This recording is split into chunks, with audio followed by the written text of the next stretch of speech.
majoritairement, la métapsychique et la parapsychologie abordent les deux questions extrêmes. Enfin, pas la question de l'autre vie, autant que la question du psy, ce qu'on appelle le psy, du vivant. C'est-à-dire ce qu'on peut imaginer au niveau de perception extrasensorielle et projection des énergies psy. Mais dans la journée, on aura l'occasion de discuter tous ces différents sujets, bien sûr, ensemble. Donc, j'ai introduit la première conférence qui va être lancée par Renaud. Bonjour à tous, très heureux de voir autant de monde aujourd'hui pour cette journée historique, on pourrait dire, par plusieurs aspects. Alors moi-même, je ne suis pas historien, je suis psychologue clinicien, je suis enseignant-chercheur à l'université de Lorraine, donc à Nancy.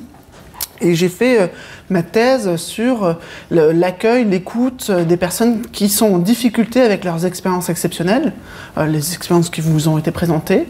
Et au cours de cette thèse, j'ai été amené à fouiller un peu les archives de l'IMI et tous ces bouquins là-bas qui sont très peu consultés mais qui recèlent énormément de trésors. De fil en aiguille, j'ai retrouvé énormément de débats ou de notions qui sont déjà discutées au cours du 19e siècle et au début du 20e siècle et qui nous apprennent énormément de choses sur comment la société française se positionne par rapport à ces sujets. Et donc, ce que je vais essayer de vous présenter, c'est un petit peu des portraits de famille, un petit peu de cette métapsychique à la française. Bon, je vais passer forcément très rapidement parce que 100 ans en 15 minutes, c'est un peu juste. Mais c'est juste pour vous donner un petit peu des éléments à réfléchir. Et vous avez un numéro spécial du bulletin métapsychique, de la revue métapsychique numéro 2 qui va paraître prochainement, qui est consacré entièrement à l'IMI, et également le bulletin de la Parapsychological Association, donc là ce sera en anglais, qui est également consacré à l'IMI dans son histoire. Donc, un point de démarrage, alors il se trouve que Bertrand Meust est juste là, et il vous parlera aujourd'hui.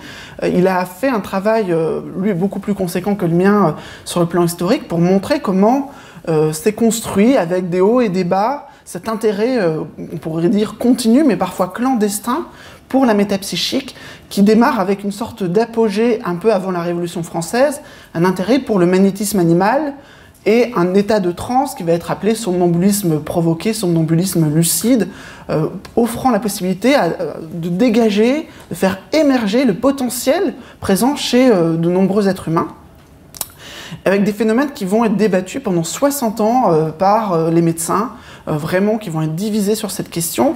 Et ce qui est très propre à la France, une des spécificités, c'est que ce débat se passe vraiment au milieu de l'élite, et que le rejet de cette question se fera dans un forum officiel qui n'est autre que l'Académie de médecine.